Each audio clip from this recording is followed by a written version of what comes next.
nos volvemos a presentar si queréis. Aquí a mi izquierda, hola, hola, hola. No sé cuántos kilos de peso tenemos. Peso pluma, seguramente. Yo soy el que no tiene talento de los 6 que vamos a estar aquí. Yo ni arquitecto, ni ilustrador, ni... Pero bueno. Bueno, yo soy Banff y hablo de cómics en redes varias. Fin. Siguiente. Yo soy Miguel, soy aspirante a ilustrador y a dibujante de cómics y, como ha dicho Elías, soy arquitecto. Jovencico, todavía no he podido ejercer mucho, pero bueno, algo controlo de arquitectura. Yo soy Fernando, en la foto, es que están los nombres ahí puestos. Y pues nada, hago cómics. Ya está. Bueno, me llamo Salva y soy también dibujante de cómics sobre todo y cuertano. Pero más dibujante. ¿Verdad? Bueno, pues vamos a ir pasando una serie de imágenes que hemos ido recopilando de cómics principalmente, pero también de algunas películas que tienen relación con los cómics, otras que no, y de algunas series. Yo estoy viendo ahora mismo una de las que he mandado, que va a ser la siguiente, y empezamos en el centro de aquí mismo con Agallas el perro cobarde. Esta es una de las series con las que yo me he criado, no sé si mis compañeros la conocerán. Esta es que la serie de dibujos de este rollo a mí me daban mucho repeluco. Eran un estilo de dibujo que no me gustaba nada. Todo lo de Nickelodeon y todo esto, como Vaca y Pollo y todas estas cosas, me daban cosica. Entonces yo veía Dexter, los de Tartakovsky y tal, que son más de dibujo lineal, a mí me molaba ese rollo. Pero a mí es que está concretamente la propia vivienda de Eustaquio y de Muriel Habichuela, pues bueno, creo que habla un poco sobre el tono de la serie, que es una serie un poco de terror, macabra, que a pesar de ser para niños, pues la estética de la propia vivienda ya está transmitiendo una especie de tensión, de algo siniestro que se va a producir. Luego están estas de aquí, que van a ser una serie de imágenes, yo creo que estas sí nos suenan a todos, ¿no? Que son, pues, pertenecientes al cómic de Akira, de Katsuhiro Otomo, y bueno, pues representan uno de los momentos más fuertes de la serie, que es aquí es concretamente cuando despierta Akira, ¿no? El poder de Akira, que se produce la segunda explosión, ¿cómo se llama la ciudad? Era Neo-Tokio. Neo-Tokio, claro. Que aquí no veo yo a lo mejor tanta villanía, pero lo que sí que es súper importante mencionarlo, porque a nivel arquitectónico, Akira, a mí me parece mira que hay mucho y que últimamente hay unos trabajos en el cómic europeo y tal de arquitectura súper buenos, pero Akira, o Tomo en general, para mí es lo más grande, que es dibujando edificios realistas y destrucción de esos edificios, destrucción bonita. Sí, de hecho a mí Akira es como si lo hubiera vivido, o sea, recuerdo la historia de Akira, es como, no, porque es una historia tan inmersiva precisamente por los fondos, que es como, o sea, yo he estado ahí, he estado en Neo-Tokio. Y bueno, no es tan villanesco, pero al final Neo-Tokio sí que es una ciudad que también representa mucho pues toda la historia que quiere contar a Akira, ¿no? De una cosa como muy distópica, de una cosa totalmente apocalíptica, ¿no? Pues al final de destrucción y del poder que tenía Akira y era Tetsuo Aparte plantean ¿no? que van a hacer las Olimpiadas al principio, ¿no? Creo. O sea, cuentan como en el antiguo sitio donde explotó la bomba, van a como revisar todo el terreno, van a recalificarlo, que es muy de aquí, para crear el sitio de las Olimpiadas también. Sí. Estas son imágenes, por ejemplo, de la peli. Y bueno, no sé si la veis todos. Este es un diseño de Giger, gracias a Fátima por la sugerencia. Que pertenecen a la peli de Alien, a la serie de Alien. De hecho, tenéis la exposición aquí al lado, que es una pasada.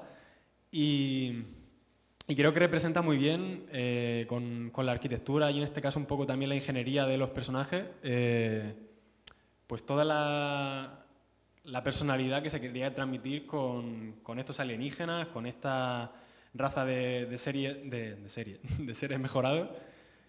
Y bueno, al final es como una mezcla, como me decía ayer también Fátima, de seres biológicos mezclados con esa estética tan tecnológica y tan Sí, estaba yo pensando que otro tipo de villano o personaje pseudo villanesco y tal podía estar tan relacionado visualmente con el sitio en el que vive. Y la verdad es que probablemente el xenomorfo sea el que más. También estoy pensando en Galactus y también es muy el rollo de su traje y tal, pero la relación entre la vivienda y su cuerpo es flipante. Bueno, y quizá también ahora me estoy acordando de la peli de Eternos.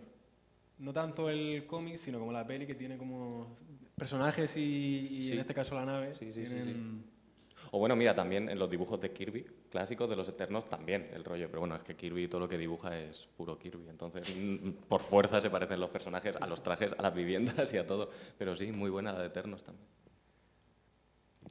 En cuanto al lore de Alien, o sea, porque los Alien lo que hacen al final es, o sea, por ejemplo, en Alien contra Predator 2, que vienen a la Tierra. Ya, café que para muy se meten en cafetero, el yo ahí no llego. instituto, lo que hacen es como transformar, o sea, como los gorriones, ¿no? Que van cogiendo, o sea, la biomasa esa que acaban haciendo los aliens cuando conquistan un sitio, ¿con qué la hacen? O sea, hay un lore de... Con CGI. Compost Exactamente, o sea, por ahí voy. O sea, hay algún tipo de lore, o sea, porque al final son como formas muy como de hueso, con moco, o sea, ¿cómo funciona eso? No hay lore, ¿no? O sea, No, totalmente. Seguramente que hay lore, yo no tengo ni idea, desde luego, pero totalmente. Bueno, si alguien puede respondernos a eso, Fátima, creo que me está diciendo que no, con lo cual... Más creo de que algo no. con hueso y moco aquí. Pero en las últimas, sí. en Prometheus y en Covenant, se cuenta un poco el origen de los aliens. Nada que ver con... Bueno, sí, como de los seres, ¿no? Es que la tengo un poco confusa ahora mismo, de los seres que los produjeron, ¿no? Digamos, la materia de la que surgen un poco, que eran una raza como la raza suprema, la raza creadora del universo. sí. Y entonces, no sé, a lo mejor son ellos desde sus poderes supremos y místicos, desde la lejanía, no lo sé. Bueno, estas son una serie de imágenes del grupo Archigram o Archigram, que a mí me gustan especialmente porque yo cuando estudiaba en la carrera, pues siempre tenía también pendiente pues lo que a mí me gustaba, la ilustración, el cómic, y cuando conocí este grupo y en este caso estas ciudades que ellos generaban, me parecían brutales. Y de hecho, bueno, hay un PFG de un chico que no me acuerdo ahora mismo cómo se llama el estudio, que creo que son de San Sebastián o de algo, que estuvo como 9 años haciendo el proyecto y fue recopilando en una especie de megaciudad móvil una serie de bloques de edificios existentes, de infraestructuras, de instalaciones, y me recordaba mucho a lo que hizo Archigram. Además, he añadido también, por mi parte, bueno, una serie de naves espaciales de cómics que, bueno, ahora veremos, y creo que tienen mucha inspiración, no sé si voluntaria o involuntariamente, con este grupo. Esta es la otra. Y bueno, yo creo que este edificio sí que tenía que estar, ¿no? El resumen de los villanos de Batman, creo que han pasado todos por Arkham, ¿no? Es el equivalente como a villanos compartiendo piso, ¿no? En realidad. Donde más villanos viven juntos. Oye, pues se podía hacer un cómic con ese título, ¿no?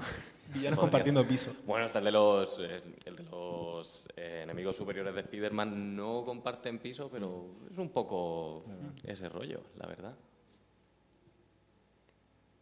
Vale, esta es una de las que decía. Esta es la nave de la autoridad, del cómic de Authority. En este caso, bueno, hace las veces de transporte, de base de operaciones, yo creo que incluso de lugar de convivencia y de hospedaje, ¿no? Sí, nave, casa, un poco ser Nave, vivo. casa, sí. También aloja en realidad casi villanos en realidad, porque de Authority son muy antihéroes, muy de, bueno, nos vamos a llevar todo por delante. Y la verdad es que es una pasada, es de las mejores casas de transporte. Mira, no soy yo muy fan de esta serie, me van a matar cuando diga esto, pero es que todo el rollo de principios de los 2000 es súper edgy, súper oscuro, guau, mira, héroes que matan gente y destruyen cosas, es como, ya me he cansado de eso. La verdad es que esto sí que es súper espectacular, sobre todo cuando lo dibujaba Frank Whiteley, que es una auténtica pasada, y es es muy útil, son muy divertidas las cosas que pasan aquí, porque además el propio transporte les teletransporta a los que viven allí a sitios y es muy guay, la verdad. Bueno, voy a pasar primero a esta, ¿vale? Porque son las dos de Blade Runner. Aquí Fernando nos podrá dar una lección, vamos, de toda la arquitectura, porque él se la ha dibujado prácticamente en su nuevo cómic, ¿no? El más reciente. Sí, de hecho, o sea, luego hay una imagen que he añadido y que, a ver, esta es de la película, de hecho es la pirámide de Tyrell, que justo lo dije ayer, que es lo único que no puedo dibujar, porque lo registró el pibe que hizo la maqueta. Entonces, o sea, Alcon, que es la productora, no tiene los derechos de imagen de la pirámide, en fin. Pero bueno, o sea, la imagen que luego viene a continuación, o después, como que la historia que estoy haciendo sucede como 10 años antes de la película. Entonces, pues es un poco el mismo ambiente de Los Ángeles del 19 del futuro, pero en el 2009. Entonces tuve que reducir un poco el nivel de tecnología. No sé cómo se hace eso, pero lo hice, o sea, quité tecnología. ¿Tiraste de inventiva o cuáles fueron las inspiraciones para eso? ¿La película pero un poquito menos o fue original tuyo todo? Sí, o sea, la película un poquito menos, quiero decir, menos cantoso, menos visible, más parecido a una ciudad, ¿no?, contemporánea. Pero claro, es que hoy en día las cosas contemporáneas ya son... Es que esto es el 19 visto desde el 82. O sea, con lo cual es como... Ahora es volver al 2009, que sería un futuro, claro, pero que es el pasado. O sea, entonces sí, o sea, tienes que manejar clichés, porque si no, no hay ninguna cronología lógica. Sí, eso me recuerda a Regreso al Futuro, ¿no? Que el 2015 que manejaban ellos era una pasada, con coches voladores, ¿no? El holograma del tiburón. Ojo, pero el holograma del tiburón, ¿habéis visto los hologramas que están ahora poniendo, no sé si en Japón, las zapatillas estas de Nike que han salido hace hora, que es como, pero esto es Regreso al Futuro 2? Sí. Es tremendo. Total. 2 o la 1, ya no sé cuál has dicho. Y paso a esta de aquí, que es en este caso de Blade Runner 2049, que es una imagen que encontré buscando un poco arquitectura y villanos, pues de un libro, ahora mismo tampoco recuerdo cómo se llama, maldita sea, que en este caso recopila una serie de planos generados por el autor de bases, de viviendas, de edificios en general, de los villanos que han ido apareciendo en distintas películas, las más conocidas. En este caso de Blade Runner 2049, creo que vamos a ver después una de Lex Luthor. Y bueno, aquí pues se aprecia la arquitectura que se ve en la película, que a mí me encanta lo que hace el director, Denis, porque me parecen pues unas películas súper elegantes con una presencia y una elegancia brutal que transmiten, pues yo creo que muchas veces lo que querían los autores originales, en este caso de Blade Runner o de Dune, que ahora creo que está en el PowerPoint también el planeta Harkonnen. No sé si queréis añadir algo de... A mí es que me estás dando en todos los puntos ciegos, porque estás hablando de todo en lo que no estoy nada metido, en plan, de Dune, de...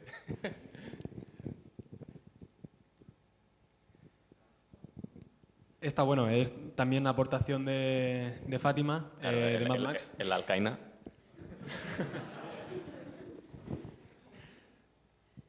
Arriba podría estar a lo mejor el castillo de Mula. Estoy pensando. Que bueno, al final también, a mí una de las cosas que más me gusta es cómo la arquitectura también se apropia del paisaje y se implanta en las preexistencias que ya hay y genera pues estas imágenes, ¿no? En este caso también pasamos a imágenes de la primera película de Doctor Extraño, cuando se peleaba con Caecilius y bueno, pues generaba al final una Nueva York fractal, pues de estas características. Yo cuando vi el CGI de esta película aluciné porque todo este fondo con esa complejidad matemática de los fractales me pareció chulísima. No sé si se ha reproducido alguna vez en los cómics o esto fue inventiva total de la peli. Yo no recuerdo nada. Yo es que esto cuando lo vi pensé en Inception, lo primero. Sí, eso, sí. Claro. El tema fractal no, aquí sí que se le va de la pinza en ese sentido, ese extra que dan, pero en los cómics, ostras, que reproducir eso. Como hacer edificios cuesta bastante tiempo de dibujar, yo creo que no. Yo creo que ha sido más en el espacio, cosas de fondo con estrellas, cosas así un poco más, sí, más liviano. Bueno, hay ahora una imagen de la TVA, de la Agencia de Variación Temporal, que ha salido ahora la serie de Loki, que hay también el dibujante, que es una viñeta bastante antigua y eso no había digital que lo supliese. O sea, eso era todo a mano y se tuvo que salir un rato. En este caso, bueno, vemos el castillo de Doctor Muerte, que ha hablado antes, no sé si ha sido Javier o Antonio. Nada, Latveria, guapísimo. Yo estaba comentando ayer que yo me lo imagino en Lorca. Pero además, como tiene la mezcla de castillo, parador y tal, ahí cositas de cristal también, es como, claro, le está metiendo ahí su modernidad científica a la cosa clásica de un castillo medieval. A mí me flipa. Yo como además vengo del tema de la caballería y todo esto, me mola muchísimo siempre toda la parafernalia que hay alrededor del Doctor Muerte, siempre hay escenas. Hay alguna escena de John Byrne, me parece, en Los Cuatro Fantásticos, de páginas completas de Latveria, que son un auténtico flipe, y eso me mola, porque siempre vas a tener tu escenita con Torreón, y además si te mola la ciencia ficción, con el Doctor Muerte siempre tienes ese extra también. La siguiente es un poco la que comentaba antes, que es el planeta Harkonnen de Dune y viene siendo también un poco lo que decía. La manera tan contemplativa que tiene Denis de mostrar todos los escenarios, los planetas, porque al final yo creo que es un poco el estilo del director, porque en Blade Runner se produce yo creo que lo mismo. O sea, estaba viendo Dune y Blade Runner y digo, es que me está chillando la cara que es suyo. Todos esos tambores así un poco tribales de Dune, era Denis diciéndome, soy yo. Vale, esta la he incluido un poco porque creo que la arquitectura muchas veces juega un papel importante en todas las historias, pero hay algunas en las que definitivamente se impone. Yo creo que en El Resplandor, además de Jack, me recordaba antes su nombre, se me había olvidado, el otro villano creo que es el hotel donde se quedan, ¿no? Aquí entramos en un tema que me gusta muchísimo y que últimamente un montón de las lecturas que estoy leyendo, valga la redundancia, tanto de cómic como de literatura, estoy encontrando, y es la casa como villano. Y desde luego estoy de acuerdo en que en El Resplandor es un extra de villanía, la casa, no solo Jack. ¿Sigue? Y ahora voy yo, que tengo ahí... Sí, no, de hecho no sé si lo habrás visto, pero luego viene la casa chula de la charca. La casa chula de la charca, es que... Sí, sí. Tremendo. Pero que estaba... Luego, además, tiene mucha presencia también en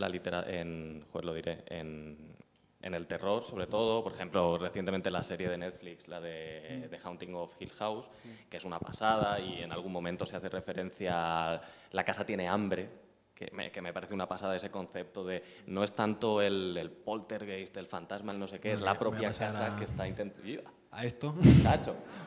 Una peli, es que estabas hablando de La casa tiene hambre y digo, bueno, el mismo espíritu creo que tiene esta. Pero sí, es en plan, no es que sea una persona en concreto, no es que pasara tal, es la casa, el concepto de la casa que se está alimentando y su propia maldad hace tal. O recientemente también me he leído un libro que se llama Carcoma, de Laila Martínez, que habla de muchos conceptos, de memoria histórica y de tal, pero una cosa muy interesante es el tema de la casa, que por motivos de guerra civil, de muchas familias viviendo ahí, heredando, madres e hijas, mucho rencor, pues la propia casa va impregnándose del rencor, del odio, de las rencillas del pueblo y de tal, y la propia casa al final tiene vida propia y es súper potente. Ese libro además os lo recomiendo mucho, es una pasada. A mí es que me gusta mucho cuando los edificios, la arquitectura acaba teniendo esa representación, porque yo es que para eso pues soy el friki de mi grupo de amigos en cuanto a arquitectura, entonces veía la peli de Los Vengadores y decía, madre mía, pero si la base de Los Vengadores es la National, ¿cómo era? El edificio este de Sainsbury de Norman Foster, que digo, es que solo lo estoy viendo yo, solo me estoy dando cuenta yo, pero bueno, me gusta mucho cuando cogen esa representatividad, ¿no? Esa personalidad, el edificio Baxter, la Torre de los Vengadores. Incluso yo de pequeño pensaba que Sauron era una torre. Yo también lo pensaba, es que esto mola mucho, pero esto me gusta muchísimo de las pelis, que Sauron es como, mira, toda la maldad te la han personificado en un edificio, bueno, y en el ojo, pero el ojo al final es parte del edificio. Y es súper guay, pero con la torre de Orthanc me pasaba igual. Es como, tío, ¿cómo pueden tener dos edificios tantísima personalidad, dar tanto miedo sin saber qué está haciendo la gente que vive ahí dentro, en realidad? Mola mucho. que si no es una torre, ¿qué es? Bueno, se supone que es una torre con la esencia de Sauron. Es que sí, es que al fin y al cabo Sauron en esta película es una torre, pero es mucho más. En el libro podemos matizar, pero en la peli en realidad es que es una torre. Sauron... El ático. Es la actitud. Sí, que Sauron, en este momento del Señor de los Anillos, es como... no está personificado, es como... Sí. Estoy en mute, perdón. Que eso, que en la peli Sauron está eso, es como incorpóreo, todo. O sea, en la peli y en este momento, en el libro y tal. Y no es, o sea, no es una armadura como se ve a veces en la peli, no es que esté él dentro viviendo y tal. Es una cosa un poco etérea, rara de explicar. Los libros se entiende mejor. Bueno, y la arquitectura al final de los villanos, y no tanto de los villanos, pero sí de cosas que tienen que ver con ellos, al final acaba siendo muy masiva. En este caso está la base de NERV de la serie de Evangelion, y bueno, estoy enseñando la parte del ordenador. De esto de aquí, es como una especie de lanzamiento, de lanzadera, de hangar, para que salga el propio Eva, ¿no?, a combatir a los ángeles que llegan. Que si os mola la arquitectura y no habéis visto Evangelion, os lo recomiendo muy fuerte porque es un poco como Akira. Sí. Aunque no te enteres de lo que está pasando en determinado momento, tú miras los edificios y dices, pues qué guapo está esto. Sí. Y en ese sentido yo creo que pensaba en la arquitectura de los villanos y qué pasa con los villanos de la arquitectura, ¿no? En este caso creo que estos dos resumen muy bien este concepto, que son Godzilla y King Kong, que afortunadamente en la última película tiene el placer de compartir pantalla. Y bueno, creo que esta es una de mis escenas favoritas de toda la película. Yo creo que cuando salió el tráiler me la vendieron así, que son Godzilla y Kong peleándose, no sé si en Tokio o en... No sé si era Tokio o Hong Kong, por ejemplo, pero... Es Hong Kong, ¿no? Sí. La verdad es que me la acabas de vender a mí, que no la he visto. Pues básicamente en esta escena hacen un poco como Superman en El Hombre de Acero, destrozan prácticamente todo Hong Kong. O sea, es un mono gigante con un hacha que se fabrica él mismo, con una de las escamas de Godzilla, y Godzilla soltándole pues hiperrayos constantemente. Entonces, yo no necesitaba trama, no necesitaba ningún tipo de justificación, vamos. Me está dando muchas ganas de verla y me está dando muchas ganas de volver a ver Pacific Rim, que es Sí, otra buena sí, película ahí me había de puesto. arquitectura Sí. de la destrucción, Sí. porque... No me he acordado. Bueno, esta es una película que no sé si todos conoceréis, una película de Michael Bay, creo, ¿no? Se llama La Isla. Y al final es como una especie de cárcel, porque viene siendo eso, donde tienen a muchas personas encerradas, vendiéndoles una vida que no es real, que están trabajando para poder ir algún día a la isla, al paraíso prometido. Y todo ello se muestra siempre desde el punto de vista de las escenas interiores, de la vida que hacen ellos dentro, y al final de la película pues se van mostrando todas estas escenas que al final pues están en esta cárcel. Me está recordando esto bastante para volver a unir un poco con el tema comiquero a Shangri-La de Mathieu Bablet, que es un álbum europeo que es también arquitectura saco y tiene también ese concepto de se vive todo muy dentro del edificio y luego lo ves desde fuera y también engaña, porque creo, si mal no recuerdo, resulta que lo que parece un edificio gigante y tal es una estación espacial porque la Tierra está hecha polvo, entonces todo el mundo vive en una estación espacial con forma de edificio. Y es un poco eso, solo que esto creo que estaba dentro de la Tierra, ¿no? En la isla. Esto sí. Pero eso, un rollo de edificio Sí. estándar de hormigón, pero futurista al mismo tiempo. Eso pasa un poco con la agencia de variación temporal de Loki, que viendo la serie, pues estás viendo, pues al principio unos escenarios así como muy, yo creo que de los años 20, 30, están inspirados, y de repente hay una escena que se parece mucho a la viñeta en la que está inspirada, que te muestra como una especie de sede infinita que se va repitiendo. Esta es la escena que decía antes, que dibujar esto, pues bueno. Sí. ¿Esto de quién es? ¿Lo sabemos? No, cuando encontré la viñeta no vi el autor. Yo lo veo así sin detalle y digo Moebius, pero no es de Moebius. Podría ser de Moebius. Es un estilo, ¿eh? De Romita Junior, quizá. Poco. Demasiado, vale. O palo. La agencia, esto ya pregunta... Yo solo espero... Friki especifica otra vez. ¿Esto en qué cómic salía? ¿La agencia esta que ha salido en Loki? ¿De qué cómic Es lo que han no lo sé, sacado? porque a raíz de la serie empezaron a salir todas estas viñetas otra vez, pero no sabemos... Yo por lo menos no pude encontrar, además está súper pisada. Es de muy antigua baja esta, resolución. dices. Es antigua esta, un cómic antiguo. Sí. ¿De los 90? O Sí, 90. más antes? Yo creo que sí.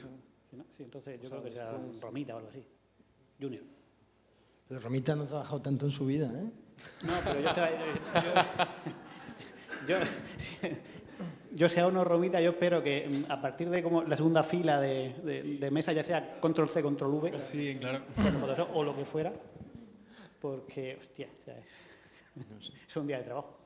O más. O más. Oye, Romita Junior, toma, me habéis dado la cuña perfecta. Romita Junior tiene también una de las mejores escenas de destrucción urbana que yo recuerdo, que es el número del 11S en Amazing Spider-Man, Sí. número 36, si mal no recuerdo, del volumen no sé cuántos, que es pues eso, el número en el que ayudan todos los héroes a quitar cascotes de en medio y tal, que además me parece a nivel de guión es una de las cosas más ridículas que he visto, porque llegan a ayudar los villanos y no tiene ni pie ni cabeza, porque Kingpin, vale, es de Nueva York, tiene sentido, pero que aparezcan de repente Magneto y el Doctor Muerte, que es como, hola, soy genocida número 1 y genocida número 2, o sea, odio a los humanos y no me importa nada, ni Estados Unidos ni Nueva York, y he matado yo a un montón de gente también, y de repente hay una escena, una viñeta, que es el Doctor Muerte, que ves como le cae una lágrima dentro de la máscara, y es como, a nivel de sensatez, ninguna, pero muy chulo.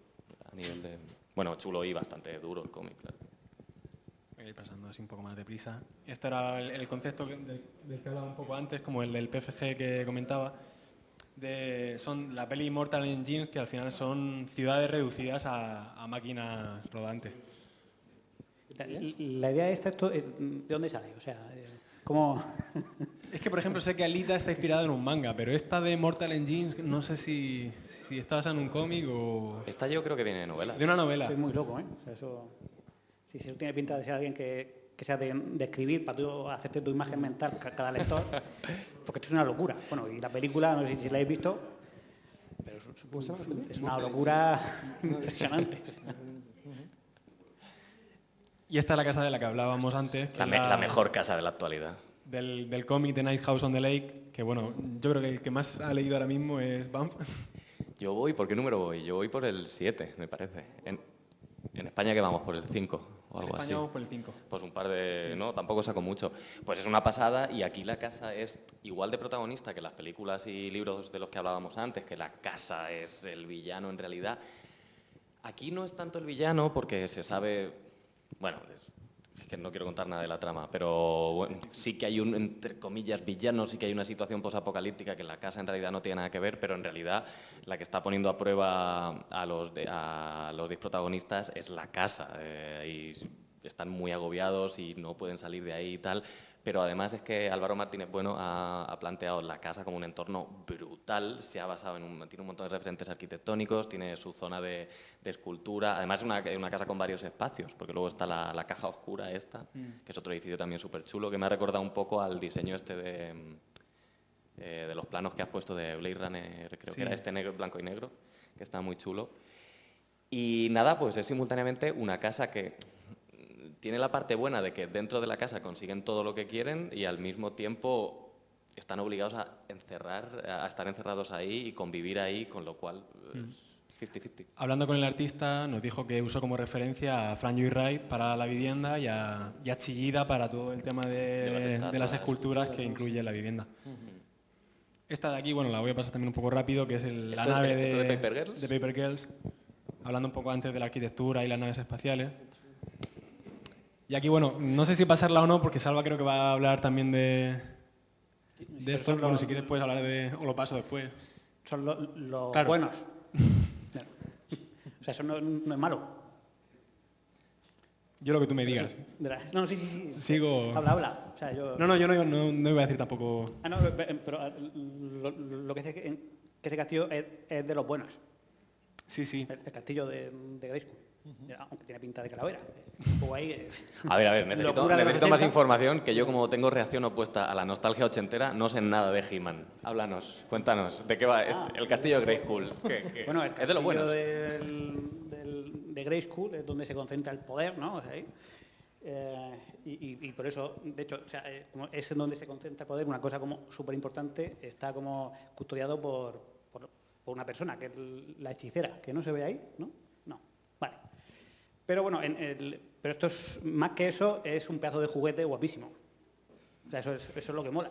O sea, por eso los 80, un castillo de los buenos, que tiene pinta de calavera, o sea, eso es por el factor de que mole, ¿no? O sea, en los 80, bueno, estaba de moda Conan, estaban, bueno, los superhéroes Conan, un poco todo el tema pop de este tipo, y cuando Mattel se aventuró a hacer esta colección, pues claro, se basó en el éxito que había tenido de la peli de Conan, sí, que era bastante adulta, entre comillas,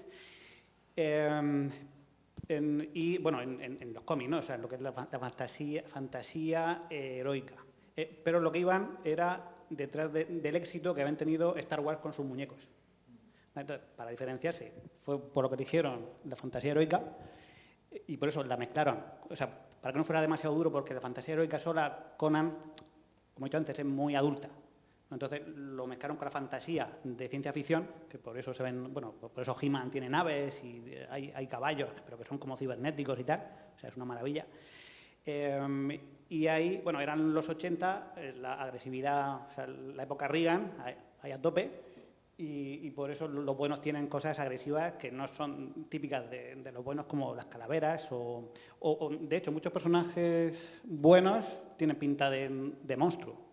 Y eso es porque, bueno, pues son muy, muy atractivos. De hecho, en los estudios de mercado que hicieron, el público, o sea, los niños y tal, el público al que iban dirigidos los muñecos, se sentían más atraídos por las cosas un poco monstruosas. Y de ahí también el éxito de los dinosaurios, por ejemplo. ¿Qué fue antes? ¿G.I. Joe o Masters? ¿Qué fue antes? Los G.I. Joe contemporáneos creo que vienen como después. O sea, G.I. Joe tiene, muñecos también, creo que es de antes, pero no es el formato este pequeñito, creo que venía de otra cosa. Como no soy mucho de G.I. Joe, no te lo sé decir exactamente. Yo sé que empezaron también como, no se llama Mattel, pero con muñecos también, y luego ya fue el cómic y todo. Exactamente. El G.I. Joe, bueno, yo creo que serán casi contemporáneos, al menos los que son más pequeñitos. Pero digo, como no los coleccioné, no sé mucho. O sea, está el capítulo este de la serie de Netflix que lo explica, o sea, os lo recomiendo, Toys That Made Us, ¿no? O sea, algo así. Y se me ha ido el hilo. Estaba aquí flipándolo con el castillo de Grayskull. Reagan, los 80. Ah, sí, claro. O sea, esto era para explicar sobre todo por qué una cosa que es de los buenos, ¿no? O sea, que pertenece como a esa parte buena, y la simbología del bien pues no tiene que ver con ese tipo de cosas. Pues, ¿por qué? O sea, ¿por qué tenía ese aspecto? O sea, y era porque molaba, o sea, porque las calaveras molan. Sí, totalmente. Además un es que castillo de forma de calavera mola. Hubo como un filón de estas cosas en los 80, 90, porque claro, me estoy acordando ahora yo de series de dibujos que veía yo y de los juguetes que más me interesaban, que solían ser los relacionados con las viviendas de esa serie, en plan, como el castillo de Grayskull y tal, y acabo de tener un pelotazo, un blast from the past, que es de la serie de la Monstruo Plantas, que es muy mítica, poca gente se acuerda, pero está muy guapa, eran coches, plantas carnívoras y tal, y los buenos eran más rollo policía, creo. Uno de los juguetes que salieron, que yo nunca tuve ninguno, era muy pequeño, pero me flipaban las Monstruo Plantas, te flipa la estética de malo siempre de pequeño, era la base de los buenos, que si mal no recuerdo, a lo mejor me estoy confundiendo de serie, era una estatua de la libertad hecha polvo, y esa era la base de los... Y yo siempre quise eso. Y me ha molado porque era la base de los buenos, pero una cosa súper posapocalíptica y destruida y tal. Yo es que soy más millennial y tuve la mansión de Casper. Pero es que la mansión de Casper es otra guapada que yo quería, igual que el Daily Bugle de Spider-Man, de la serie de animación. Sí. Bueno, pues hablando de Spider-Man, de la última película de animación que salió, Into the Spider-Verse, pues hay unos concept art de la película que, bueno, a mí me volaron la mente. O sea, cuando los vi dije que, o sea, es como vi la luz y encontré mi camino. Era mezclar la ilustración y la arquitectura y vi pues todos estos concepts que salían en la película. Esta es la base de Alchemax. Esto también es muy Joyride, esto es muy Choza Chula de la Charca también, creo yo. Un poco sí, un poco también Mies Van der Rohe. Y una estructura así como de acero y de vidrio y yo algunas veces me da mucha rabia porque sé que los ilustradores que han hecho esto a lo mejor no tienen ni idea de arquitectura, entonces les salen unas viviendas que digo, o sea, he estado yo 7 años estudiando arquitectura y no soy capaz de generar una cosa a lo mejor parecida. Y esta persona, entre el propio edificio, la perspectiva, no sé. O no se sostienen. También es Puede importante, ser, ¿no? puede ser, sí, yo creo que sí. El ¿Tú piensas que- colisionador este no sé si se... Tú piensas que en el mundo real no funcionarían esas casas tan guapas, seguro. Bueno, esta es una de las torres que decíamos, de las que hablamos con personalidad propia, que es la Torre Oscorp, de uno de los villanos principales de Spider-Man. Esta es la base la vivienda del Lex Luthor de la peli, no sé si era Superman, y ya está, o... Creo que sí. Es del mismo libro que comentaba antes, pero es que se me ha olvidado el título ahora mismo. Y este es del siguiente tráiler, la siguiente película de Doctor Extraño, en la que si antes veíamos la ciudad como muy elegante, con el efecto fractal, pues ahora nos quieren hablar del multiverso de la locura y vemos la ciudad pues con ese mismo efecto, pero un poco distinto, como si fuese en descomposición. A mí estas imágenes del tráiler me encantaron. Vemos una Nueva York rota totalmente. Ya, pues vamos a hablar un poco, Fernando, ¿no? Venga, me toca. De mi libro, ¿no? Esto está, Venga, esto de mi está libro. guapísimo. ¿Quién ha dibujado esto? ¡Qué máquina! No sé ni idea. Pues, a ver, o sea, Está chulísimo esto. en el cómic es de Smartger, que dice que se sucede como en un futuro también como bastante cyberpunk, pues al principio, sobre todo, que tenía más tiempo, pues hice más fondos y entonces, pues, claro, pues meter más detalle. Entonces, la idea era eso, un futuro bastante inspirado en el cyberpunk de Blade Runner, o sea, un poquito quizá más cercano a nosotros. Y bueno, pues metes detallitos de robots pidiendo, robots mendicantes. Sí, o sea, es que me gusta mucho también, o sea, hablando de arquitectura, o sea, la arquitectura relacionada con la narrativa gráfica. O sea, como a veces te apoyas, nos apoyamos mucho como en elementos arquitectónicos para montar la viñeta, para componer. Y eso, bueno, o sea, no lo he inventado yo, lo hace Miller, lo hace Will Eisner, que usa escaleras y usa pues, paredes y tal para enmarcar un poco la narrativa secuencial. Y me mola usarlo, la verdad, es un recurso bastante agradecido. La última que recuerdo ahora que he dicho lo de las escaleras es la Wonder Woman de Álvaro Martínez Bueno, ¿no? Que es bueno, y las portadas de Nightwing de Bruno Redondo, donde creo que también... Sí, no sé si las portadas o las páginas interiores, pero también se marca apoyándose la arquitectura en una narrativa secuencial que a mí me parece, yo creo que eso es como la máxima expresividad del cómic prácticamente. Sí, en poco tiempo salieron. En poco tiempo salieron esas dos, creo que son portadas las dos. La de Álvaro Martínez Bueno, ya no sé si es de Wonder Woman o de Justice League Dark, pero sí, es la típica escalera de servicio de un edificio, chulísimo. Y que de hecho hace algo que hace mucho ahora Bruno Redondo, que es el plano secuencia en versión cómic y tal. Y el otro creo que era también una portada de Nightwing, sí. Que es cuando se sube a un estrado Dick Grayson para dar un speech frente al público y es portada también. Y en ese sentido, lo que pasa es que como era más centrado en arquitectura y villanos, no se me ocurrió ponerlo, pero el número 11 de Ojo de Halcón, de David Aja y de Mac Fraction, que es el que se llevó el Eisner, yo creo, ¿no? Múltiples, que era la narración de la historia a través de los ojos del perro, de Lucky. Y entonces iba pasando por todo el edificio, visitando a los vecinos, y a través de pequeños gestos, de pequeños signos, pues iba identificando a qué olía, a qué se dedicaba el vecino, pero siempre apoyado pues de la arquitectura del propio edificio, desde las escaleras, cuando subía a la cubierta y olfateaba las pistas de lo que había sido un asesinato. O sea, en ese sentido era un plano técnico, esas viñetas eran un plano del alzado y de la sección del edificio, me parecía brutal. Hay mucha gente que no le gustó nada, no entró nada en ese número, pero... Es que hay gente que, y esto pasa mucho en Estados Unidos, y se nota también viendo cuáles son los bestsellers, no voy a hablar mal de nadie, pero que quieren sota, caballo y rey, y no le saques del estándar superheroico y tal. Y luego llega alguien y te hace auténticas burradas preciosas de pensar fuera de la caja, como se dice y tal, y hay gente que no lo valora. Yo creo que esto, cuando llevas ya muchos años leyendo cómics y estás aburrido de lo mismo, y sí que dices, venga, algo que remueva el avispero, es cuando eso te mola, cuando eso lo valoras. Si quieres comentar algo, Fernando. No, hay más arquitectura futurista y hostias gratuitas. No, no son gratuitas, joder, en la historia tiene sentido. A mí con este cómic me pasó también como con Akira, o sea, lo recuerdo y siento que está en una película, o sea, una cosa muy inmersiva. Yo creo que también es gracias a los fondos que te marcas y, no sé, la forma de dibujarlo, las perspectivas, una cosa que recuerdo y estoy dentro. Eso decía el Scott McCloud, creo que es el segundo libro, habla de eso, como de cómo hacer el fondo muy realista, y ponía como ejemplo el manga y de hecho Akira, cómo hacer el fondo muy realista, como muy determinado, muy particular, individualizado, y los personajes justo lo contrario, ¿no? Más sencillos, más neutros. Yo no he hecho eso, pero bueno. Pero o tipo manga, de tal manera que todo el mundo se puede identificar con el personaje, al no tener unos rasgos como súper distintivos, pero a la vez el fondo, como es tan lo contrario, tan particular, pues sí te sitúa en un sitio y tiene un factor como inmersivo, creo yo, que es lo que produce. Yo creo que eso es muy importante porque a mí... Dale.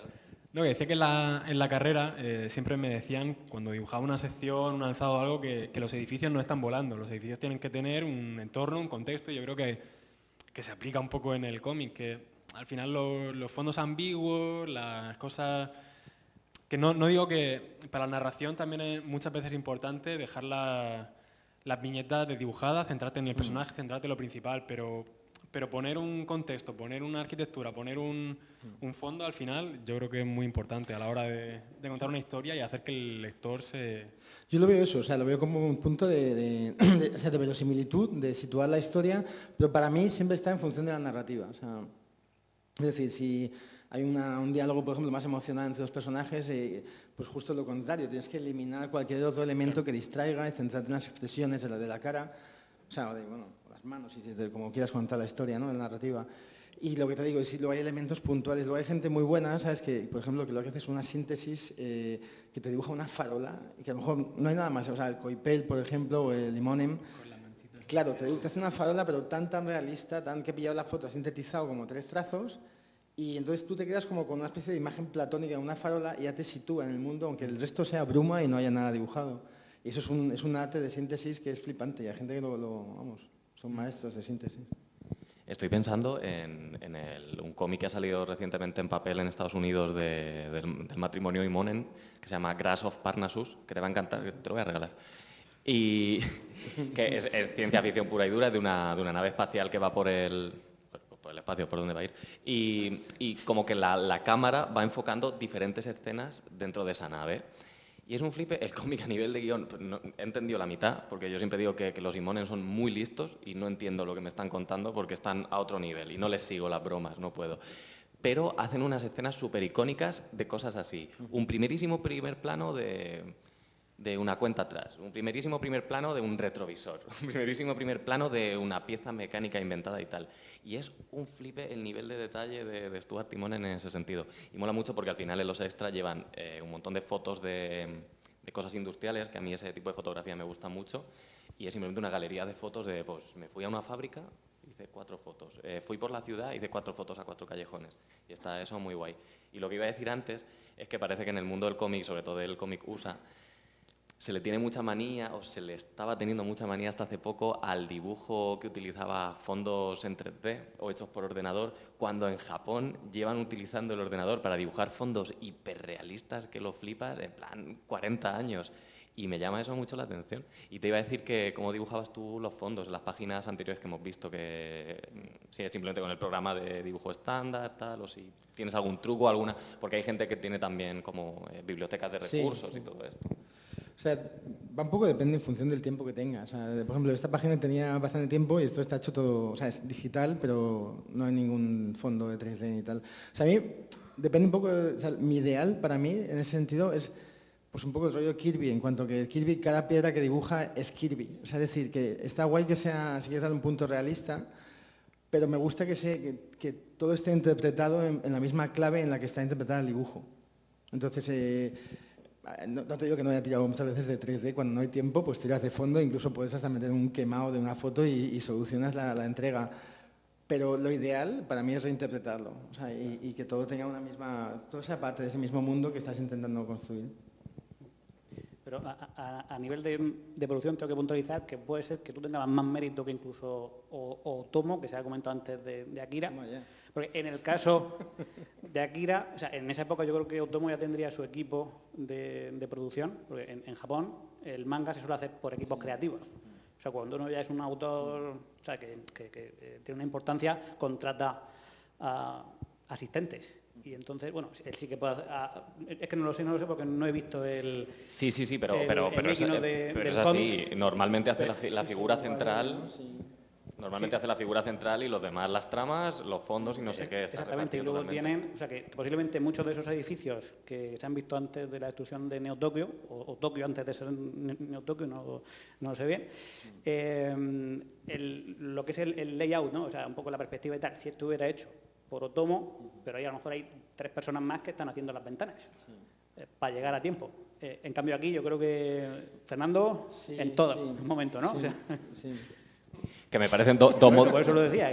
Que me parecen 2 modelos de industria terribles los dos, ¿eh? En uno no te dan tiempo y en el otro necesitas un equipo de personas para llegar a tiempo y acabas con tu salud igualmente. Lobotomo. Bueno, hablando de bases de bases de malos, esto es una cosa que se llama el Caballero Oscuro. Esta es la base de los malos de la serie de la Liga de la Justicia, de Justice League. Entonces el malo, creo que era el Max Lord, creo que es, ¿no? Pues vivía en este como... ¿sabes? Vale, esto será la base de Checkmate, que luego Max Lord era el jefe de Checkmate o algo así. Lo digo por el caballo, exacto, no he leído el cómic. Exacto, Checkmate, sí. Entonces, pero está basado en una especie de rumor urbano, que hay un caballero oscuro, una nave flotando por ahí, ¿no lo has visto? En plan de conspiranoias. Pues hay fotos que, como en plan, fotos que han hecho así como de falseadas y tal, que se ve como la órbita de la Tierra y es un caballo de ajedrez, pero con una nave, dice que es una nave de Anunnakis o no sé qué historias. Entonces esto rinde un poco homenaje a la conspiranoia esta. Eso no tiene mucho sentido, o sea, porque había un edificio, quiero decir, era como que me vino un poco a huevo. Y esto es de la Liga de Justicia, también es otra, bueno, el Empire State, y pues atacan los OMAX. Este es el Resurrection Man, pues metí un poco un aeropuerto así molón, no sé si es en plan Le Corbusier, siempre digo Le Corbusier, pero porque queda muy bien decirlo.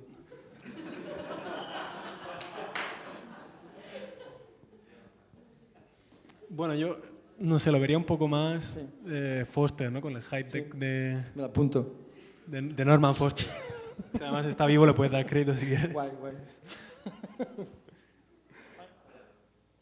Eso lo conozco yo.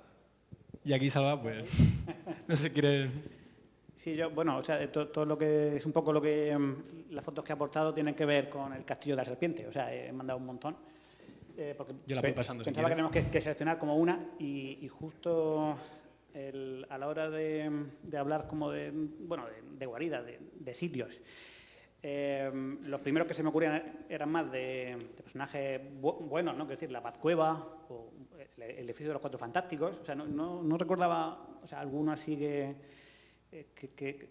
recordara con una forma súper icónica de los malos. Bueno, o sea, que se han visto un montón ya aquí.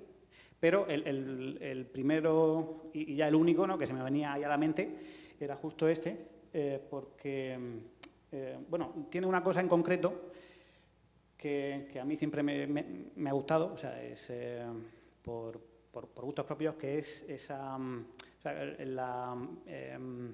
los diseños, o sea, como Giger, ¿no? O sea, como esa tecnología con biología también, ¿no? Un poco ahí.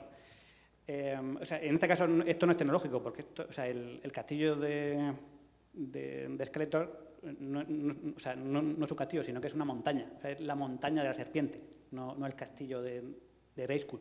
Pero el diseño que tiene es muy, muy orgánico. Y en su momento, cuando yo era pequeño, pues lo flipaba con los dos castillos, ¿no? Pero este en concreto era como el que más me hacía volar la imaginación. Es un poquito también como el Monte Rushmore de los monstruos, ¿no? Sí, un poco así. Y justo por eso para mí era mucho más interesante que el castillo de Grayskull, o sea, porque yo tuve la suerte de pequeño de poder tener al final los dos, en 2 navidades diferentes, tengo que decir, ¿no? Porque no dio el mismo año, para tanto. Pero si veis ya aquí el diseño, que es de donde se parte, quiero decir, los masters son muñecos, ¿no? Y entonces todo lo que, o casi todo, el 90% de lo que la gente pueda conocer a nivel de visual, parte de los muñecos, ¿vale? O sea, si ves cómo más o menos está esculpido, pues tiene como varias caras, tiene como detalles, ¿no? Como en el caso, por ejemplo, de Aliens, que tiene un montón como de huesos y de formas así como de huesos. En este caso es más como de raíces de árboles o venas, ¿no? Es como que la tierra y la parte orgánica se acaban como juntando.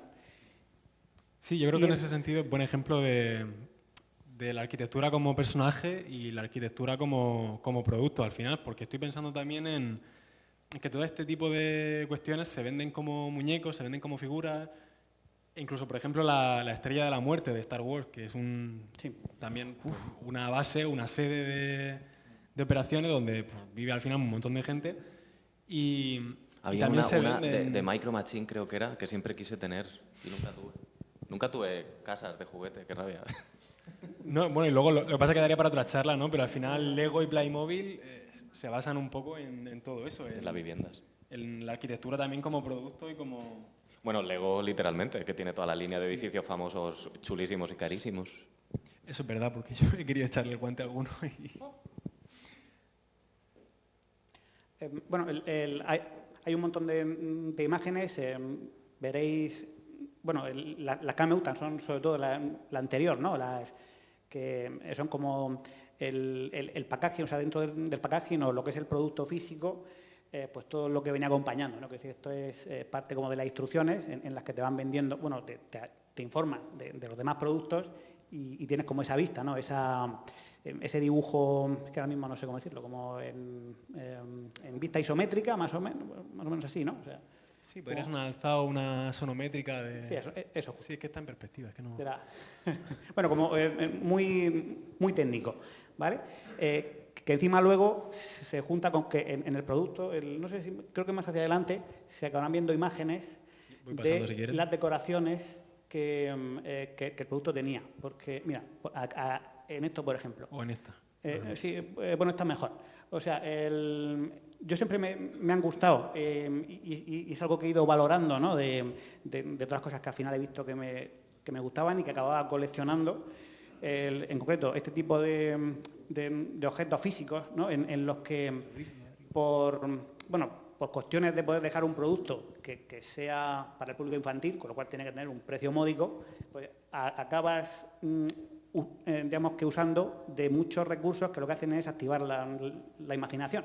O sea, en este caso, la mayoría del presupuesto para poder hacer esto va pues, a los moldes y a los materiales para hacer pues, el castillo en plástico.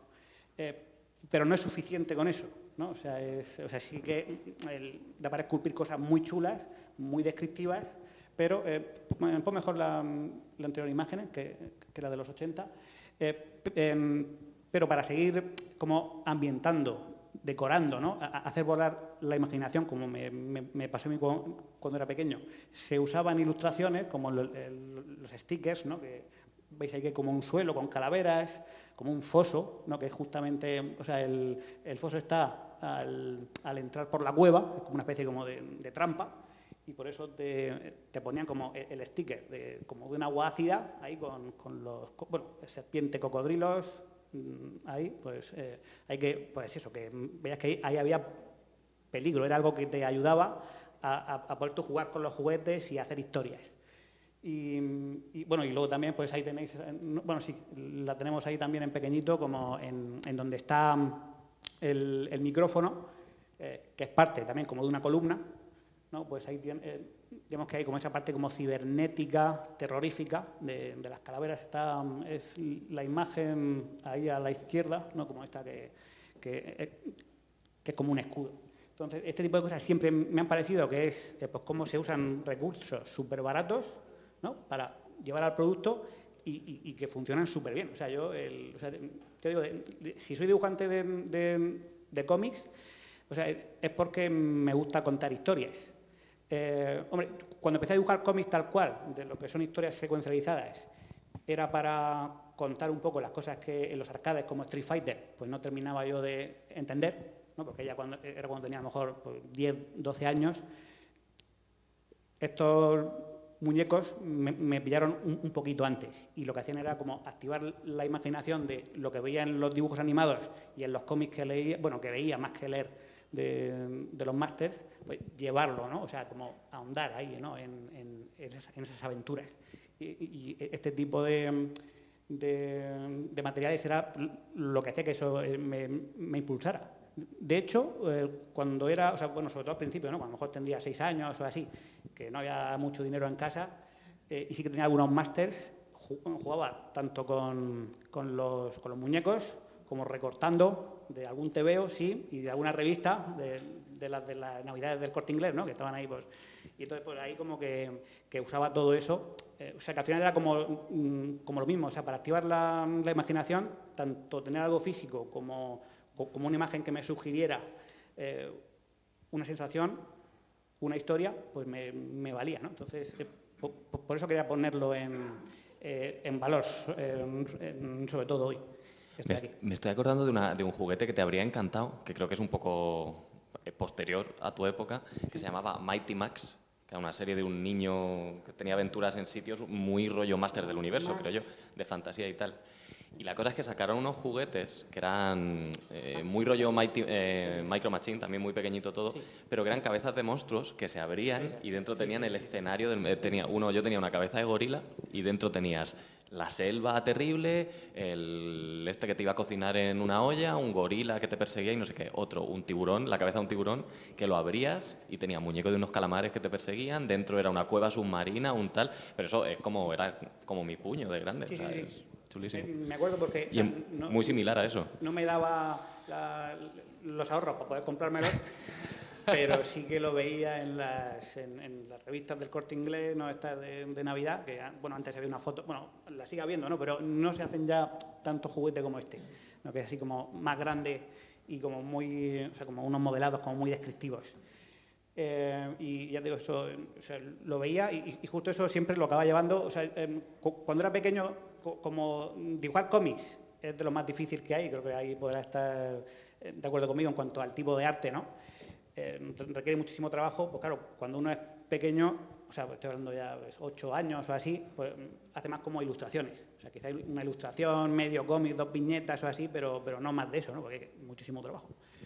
Y justo usaba todo ese tipo de cosas de las revistas, bueno, más los másters porque los tenía en casa y es que es alucinante, o sea, eso, el tener como imágenes tan potentes, ¿no?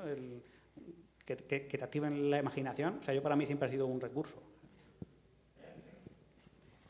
Y bueno, o sea, en estas fotos he puesto tanto la versión antigua, que es la que se veía antes, como esta nueva que sacaron, bueno, esto creo que sea el 2010 o 2012, una cosa así, cuando hicieron un relanzamiento para adultos, ¿vale? Porque esto es un castillo que vale creo que 400 euros más o menos, ¿vale? Pues así de alto, bien. Y en este caso, o sea, bueno, como hay más tamaño y es para un público, lógicamente, pues más adulto, más de coleccionista, pues también hicieron como más... bueno, es que solo se me ocurre la palabra como adulto, ¿no? Pero más definición, más en este caso, o sea, es la montaña de la serpiente. Entonces, aquí tiene mucha más forma mira, este es el castillo final, ahí, o sea, con mucho más color, muchos más detalles, y aquí sí que tiene como esa forma más de montaña que por producción, pues lógicamente no se pudo hacer en la primera versión. Bueno, es que la industria de los juguetes a mí me encanta y sobre todo flipo mucho cuando aprendo cómo se han hecho las cosas, lo importante que es luego el packaging y el tamaño, ¿no? Porque o sea, no es que no quisieran hacer el castillo de antes más grande como este, por ejemplo, o darle una forma más como de montaña que es más como esta, que es decir, como un pico y luego tienes como otra montañita o una falda o una cosa así, sino que, claro, no había manera de meter eso en una caja. Entonces tuvieron que ir haciendo la forma de tal manera que, pues, con las piezas justas para poder fabricar y el tamaño de las cajas, o sea, tanto las de embalaje, sobre todo, que las que van luego a los camiones, les cupiera eso todo ahí metido. Más imágenes, a ver, no, ya aquí. ¿Volvemos al principio o es...? No. A ver, es que, claro, lo que mola también de que hablemos de todo esto es que lo murcianicemos un poco. Y cuando estábamos pensando en lo de el asilo Arkham y tal, bueno, el sanatorio Arkham, que sería mejor traducción, creo yo, la cárcel antigua de Murcia, vamos a ver, aquí estaría todo lo malo si estuvieran en Murcia. Pero hay otras ideas, creo yo, más interesantes más adelante. Bueno, lo que os he dicho antes, Doctor Muerte aquí. A ver, Poison Ivy, pues obviamente, ¿dónde estaría si estuviera en la región de Murcia? Pues yo estaría viviendo en una casa por allí pequeñica y en Lorca está todo tan bonito siempre, pues porque está Poison Ivy allí. Si no estuviera, en Cieza no habría floración ni habría nada. Y esto es mi favorito. Estaba pensando en dónde estarían los villanos en Murcia. Y a mí en general me molan mucho los villanos de corte económico, los trampianos, los de mi poder es que soy un desgraciado y tengo muchísima pasta. Y aquí es donde tenemos que hablar de esto, tú y yo, Miguel. Quiero hacer un cómic de esto, porque se me ocurrió, bueno, primero, el edificio que más le pega a Lex Luthor, a mis ojos, es el Marla Center, muy oscuro, muy futurista, muy de flipao, me gusta bastante, pero sobre todo me gusta el concepto de todos los villanos de este rollo viviendo en una misma zona de rascacielos y edificios de empresas. Entonces, ¿pasa?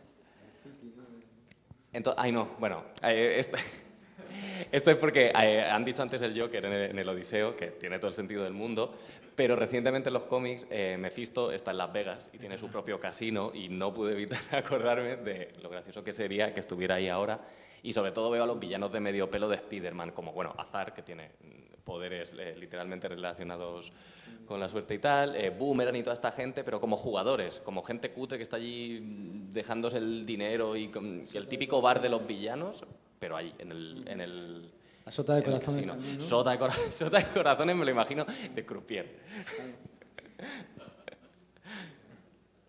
Y vamos a... aquí está la historia. Yo me imagino a toda esta gente en Plazarte.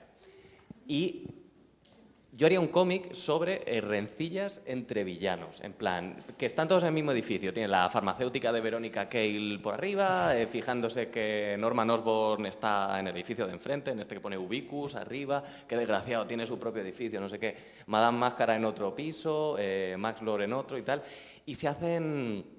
Coworking. ¿Qué? Coworking. Coworking, sí. Y se hacen putadillas, en plan, dejan abierta la puerta del ascensor y no pueden subirlo del otro piso, se mandan fotocopias del culo por fax y cosas así, se rayan el coche en el garaje, en plan, son súper villanos, pero se hacen cosas de gente desgraciada que convive en un edificio y así todo el rato, llamadas telefónicas rollo Bart Simpson y Moe, cosas así. Y todos allí, en el mismo centro de negocios. Y me encantaría hacer un cómic sobre eso, en plan, que los superhéroes pasen en quinto plano, pero todo putadillas de oficina. Rollo Cámara Café, pero con supervillanos y en una misma zona. O The Office, ¿quién sería Michael Scott? Que es algo así, en plan, poniendo en situaciones súper agobiantes a los empleados y cosas así, pero cosas muy de oficina, muy mundanas. Y bueno... sé que no es villano, pero es que no dejaba de imaginarme Aquaman encima de la sardina. Os lo juro. O sea, ni siquiera tengo nada más que aportar. Esto es una imagen muy poderosa que tengo en mi mente ahora mismo. Y bueno, pues eso, Kingpin estaría también en su propio edificio, que si en la Torre Godoy, cosas así. Y pues a eso, habría pique, en plan, qué desgraciado, ha puesto un neón más grande que el mío. Pues vamos a poner unas persianas que no sé qué, vamos a poner placas solares, yo qué sé, vamos a poner una planta más. Yo, en relación con Kingpin y con Daredevil, o sea, porque estamos hablando como de grandes como centros, ¿no? de operaciones de villanos y de la arquitectura que tienen, ¿no? Pero en relación con Daredevil, por ejemplo, el tema de la cocina del infierno, ¿no? Que es donde transcurren sus historias, en la parte antigua del centro de Nueva York, que antes era una zona marginal. Entonces estaba pensando también en la arquitectura, ya no solo como el emblema de donde vive el villano, sino la arquitectura como algo que quizá porque está diseñado para ello, quizá por dejadez, genera una marginación, una marginalidad, en la que no es que la gente que habita ahí sea mala, pero se permite crear el mal.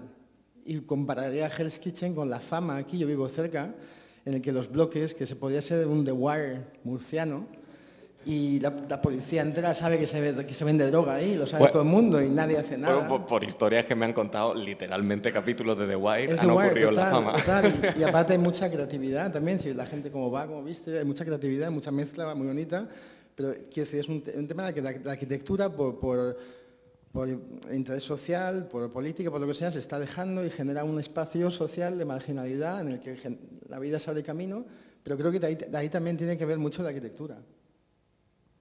Sí, de hecho, bueno, hay procesos que se llaman de gentrificación, que son para evitar todo este tipo de cosas, pero que al final causan el efecto contrario, ¿no? Porque meten ahí una burbuja de esponjamiento para sanear todo eso, pero de repente esa gente, ¿qué hace? Esa gente se tiene que ir a otro sitio y entonces otro barrio es el que acaba siendo la fama en este caso.